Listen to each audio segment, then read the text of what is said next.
کلمہ کفر جب آدمی کہتا ہے تو اس کے کیا اسباب ہوتے ہیں، اس کی طرف شیخ نے اشارہ کیا کہ کبھی انسان زبان سے کلمہ کفر کہتا ہے وَهُوَ لَا يَشْعُرُ، جبکہ اس کو اس بات کا احساس اور شعور نہیں ہوتا کہ یہ کلمہ کفر ہے، اور کبھی وہ اس بات کو کہتا ہے ہنسی مذاق میں، وَهُوَ يَضْحَكُ، ہنستے ہنستے کفر کی بات کہتا ہے، او يَهْزَأُ، یا مذاق اڑاتے ہوئے کہتا ہے، یا کسی ایسے نقطے میں یا لطیفے میں بیان کرتے ہوئے کہتا ہے جس سے اس کا مقصد ہوتا ہے لوگوں کو ہنسائے، لوگوں کو ہنسانے کے لیے۔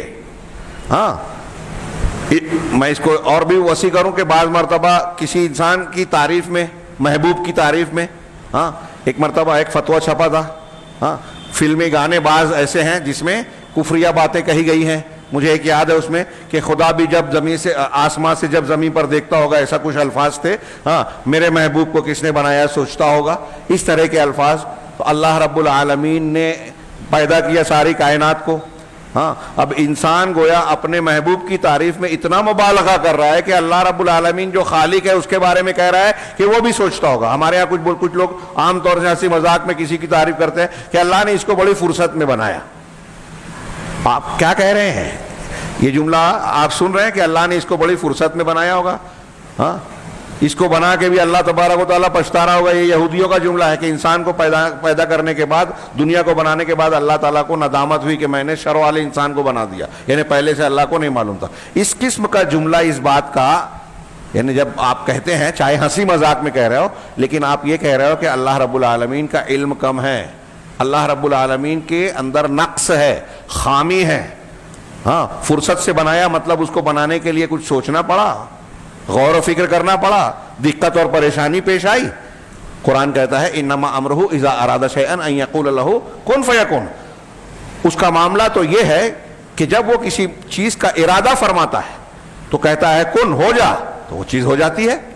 وہ آسمان زمین پیڑ پودے اور کوئی ہمارے اعتبار سے کتنی بھی مشکل چیز نظر آ رہی ہے، اللہ کے لیے کوئی چیز مشکل نہیں ہے۔ لیکن جب بندہ یہ کہہ رہا ہے کہ وہ سوچتا ہوگا، سوچ کر بنایا ہوگا، یا اسے خود حیرت ہوئی ہے، تو وہ کفر کی بات کہہ رہا ہے زبان سے، نعوذ باللہ من ذالک۔ اس قسم کی باتوں میں ہاں آدمی کو کتنا احتیاط۔ یہ شیخ نے جو کہا کہ کبھی ہنسی مذاق میں، ہاں مذاق اڑاتے ہوئے یا لطیفہ گوئی کرتے ہوئے، ہاں ایسی باتیں ہمارے ہاں اس طرح کے لطیفے مسلمانوں میں بیان کیے جاتے ہیں، ہنسنے ہنسانے والے، ہاں کہ فرشتے، ہاں فرشتے بھی جو ہے چوک گئے فلاں کو دیکھنے میں۔ ایک عورت کو میک اپ میں دیکھا کہ اس کی روح نکالنی ہے، اب اس کے بعد میں جب دیکھا تو پہچان ہی نہیں پایا۔ آپ فرشتے پر عیب لگا رہے ہو؟ کیا فرشتے اللہ کی وہ مخلوق ہے جو اس طرح کی غلطی کریں؟ اور ایک عورت یا آدمی کے موت کا جو وقت مقرر ہے اس قسم کی وجہ سے وہ آگے پیچھے ہو جائے گا؟ قرآن کہتا ہے کہ جب کسی کی موت کا وقت آتا ہے تو نہ ایک لمحہ آگے ہوتا ہے نہ پیچھے ہوتا ہے۔ اور آپ کہہ رہے ہیں میک اپ اتر گیا، فرشتہ ملک الموت پہچان نہیں سکا اور اس کی جان بچ گئی۔ انا للہ و انا الیہ، یہ ساری چیزیں اللہ، رسول، قرآن، حدیث، ہاں اور فرشتے یا ہماری ایمانیات کی چیزیں ہیں۔ یہ اس درس میں یاد رکھیں اور اپنے گھر کے بچوں عورتوں کو بھی بتائیں، ارد گرد کے لوگوں کو، کہ یہ چیزیں ہمارے ہنسی مذاق کا موضوع ہرگز نہیں ہونا چاہیے۔ ان چیزوں سے متعلق لطیفے بھی نہیں بولنا چاہیے، بچنا چاہیے، ڈرنا چاہیے کہ کہیں ہم نے ایمانیات کی چیزوں کو مذاق بنایا، ہاں تو یہ کفر کی بات ہے۔ منافقین کا واقعہ ہے، سورہ توبہ میں پڑھیے، ہاں اس کی شان نزول میں ہے کہ بعض منافقین نے تبوک سے لوٹتے ہوئے اللہ کے رسول اور صحابہ کرام کی شان میں گستاخیاں کی، الٹا سیدھا کہا کہ یہ پیٹو ہیں، بزدل ہیں، ایسے ہیں ویسے ہیں، ہاں اور جب ایک صحابی نے کہا کہ تم نے یہ بات اللہ کے رسول اور صحابہ کو کہی ہے، میں آپ کی شکایت کروں گا، تو پیچھے پیچھے وہ منافق آیا کہ اللہ کے رسول سے معذرت کرے، لیکن صحابی اور اس کے پہنچنے سے پہلے قرآن کی آیت نازل ہو چکی تھی، اور اللہ تعالیٰ نے اس آیت میں یہ کہا کہ جب تم ان سے پوچھو گے کہ ایسی باتیں کیوں کہی، تو کہیں گے کہ کنا نخوض ونلعب، ہم بس ہنسی مذاق کر رہے تھے، راستہ گزارنے کے لیے۔ روایت میں ہے کہ راستہ گزار کر، ہم بولتے ہیں نا ٹائم پاس کرنے کے لیے، ہاں تو ایسے ہی ہم اس طرح کی باتیں کر رہے تھے۔ تو اللہ نے کہا کہ ان سے کہو قل اب اللہ وآیاتہ ورسولہ کنتم تستہزئون لا تعتذروا فقد کفرتم بعد ایمانکم۔ ہاں تم ان سے کہو کہ کیا اللہ سے، اس کی آیتوں اور اس کے رسول کے اس کا تم مذاق اڑاتے ہو، اس کا مذاق کرتے ہو؟ آپ کوئی بہانہ اور عذر پیش مت کرو، لا تعتذروا، کوئی بہانہ مت کرو، ہاں قد کفرتم بعد ایمانکم، تم نے ایمان کے بعد کفر کا ارتکاب کیا. ان چیزوں کا مذاق اڑانا کفر ہے. یہ جو شیخ بیان کرنا چاہ رہے ہیں محمد بن عبد الوہاب کہ ان امور کو جاننے سے ہمارے دل میں یہ خوف پیدا ہونا چاہیے کہ اپنی زبان سے جو کلمہ بات نکال رہے ہیں اس کے بارے میں ہم چوکنا رہیں، ہوشیار رہیں، غور کریں، ڈریں، تولیں، جانیں کہ ہم کیا کہہ رہے ہیں، ورنہ ہمارے ایمان کو تباہ کرنے کے لیے ایک جملہ اور ایک بات بھی کافی ہو سکتی ہے. چنانچہ ایک انسان اس طرح ہنسی مذاق میں ایسی بات کلمہ کفر کہہ دیتا ہے جس کی وجہ سے، جس کی بنیاد پر وہ جہنم کا مستحق بن جاتا ہے، جہنم میں چلا جاتا ہے. وَرُبَّمَا تَكُونُ تِلْكَ الْكَلِمَةُ سَبَبًا فِي مَقْصِهِ الطَّوِيلِ فِي النَّارِ، اور ایسا بھی ہو سکتا ہے کہ یہ کلمہ جہنم میں اس کے لمبے قیام کا سبب ہو. اگر وہ مسلمان ہے اور دل میں عقیدہ نہیں ہے، زبان سے صرف نکلا ہے، تو یہ ممکن ہے کہ وہ لمبا عرصہ جہنم میں جانا پڑے اسے. اور اگر اس کو عقیدہ بنا لیا اس کفر کے کلمے کو، دل میں لے آیا، دل میں وہ بات آ گئی، تو پھر ہمیشہ کے لیے جہنم میں ہوگا. والعیاذ باللہ. وفی هذا المعنى يقول النبی صلی اللہ علیہ وسلم، اس معنی میں نبی صلی اللہ علیہ وسلم کا فرمان ہے، بخاری مسلم کی حدیث ہے. آپ فرماتے ہیں ان العبد لا يتكلم بالكلمة ما يتبين فيها يزل بها في النار ابعد ما بين المشرق والمغرب. اللہ اکبر.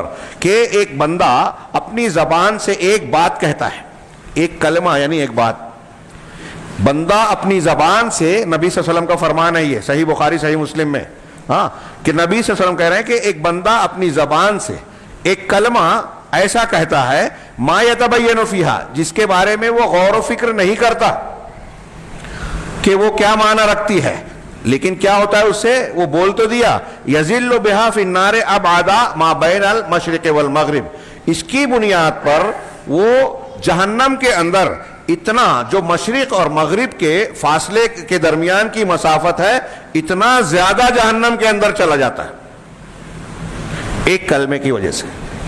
جیسے یہ جملہ ہے، ایسے ہی بخاری مسلم کی، بخاری وغیرہ کی دوسری حدیث بھی ہے کہ ایک آدمی ایک نیکی کی بات کہتا ہے اور اس پر کوئی توجہ نہیں دیتا کہ میں کیا کہہ رہا ہوں، وہ اس کلمے کی وجہ سے، نیکی کی کلمے کی وجہ سے جنت میں چلا جاتا ہے. اسی طرح ایک آدمی برائی کی ایک بات کہتا ہے اور اس پر توجہ نہیں دیتا کہ میں کیا کہہ رہا ہوں، اس ایک کلمے کی وجہ سے جہنم کا مستحق بن جاتا ہے.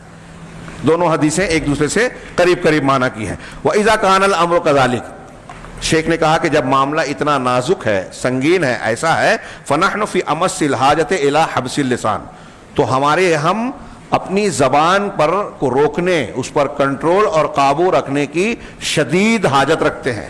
یعنی ہمارے پاس، ہمارے لیے یہ بہت سخت ضرورت ہے، خاص طور سے عقائد کے بارے میں، ایمانیات کے بارے میں بہت شدید ضرورت ہے کہ اپنی زبان پر قابو رکھیں، اس پر کنٹرول رکھیں. وَإِلَىٰ مُرَابَطَةِ تَامَّةٍ وَمُرَاقَمَةٍ دَائِمَةٍ لِأَنفُسِنَا، اور اس بات کی شدید ضرورت ہے، ہم کو انتہائی سخت ضرورت ہے کہ ہم پورے طریقے سے اس بارے میں چوکنا رہیں اور پوری توجہ اور نگرانی کریں، ہمیشہ اپنے آپ پر اس سلسلے میں نگرانی کرتے رہیں. بہت اہم بات ہے. شیطان جو ہمارے پیچھے لگا ہے وہ مسلسل بہکاتا ہے، مسلسل غلط چیزوں میں مبتلا کرنے کی کوشش کرتا ہے. تو شیاطین الانس والجن کا ماحول الگ ہے، ہمارا نفس الگ ہے، اور اس میں اگر ہماری جہالت کا دخل ہو گیا تو پھر یہ بڑا خطرناک معاملہ ہو سکتا ہے. اس لیے ہر وقت ہمیں چوکنا رہنا چاہیے اور اپنی نگرانی کرتے رہنا چاہیے، اس طرح سے کہ ہم جب کوئی بات کہنے کا ارادہ کریں تو پہلے یہ دیکھیں کہ ہم کیا کہنا چاہ رہے ہیں. اگر وہ خیر ہے، اچھی بات ہے تو ہم آگے بڑھیں، اور اگر وہ شر ہے، غلط اور بری بات ہے تو ہم پر لازم ہے کہ ہم رک جائیں، اپنے آپ کو روک لیں اور خود اپنے آپ پر رحم کریں. یہ خود اپنے لیے رحم کی بات ہوگی.